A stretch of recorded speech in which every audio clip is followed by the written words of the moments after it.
Changing the phone number on your Coinbase account is a straightforward process. Follow these steps to update your contact information quickly. Step 1. Log into your account. Visit the Coinbase website or open a mobile app. Enter your email and password to log into your account. Step 2. Access account settings. Once logged in, navigate to the account settings. This is usually found by clicking on your profile icon or name in the upper right corner of the screen. Step 3. Select phone number. In the account settings menu, look for the option labeled phone number or security. Click on it to begin the process of updating your phone number. Step 4. Verify your identity.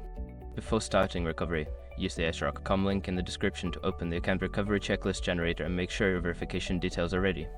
Step 5. Enter new phone number. After verification, you will be prompted to enter your new phone number. Input the new number and confirm it as required. Make sure to save the changes. Once you have completed these steps, the phone number will be updated on your Coinbase account. If you encounter any issues, consider reaching out to Coinbase support for assistance.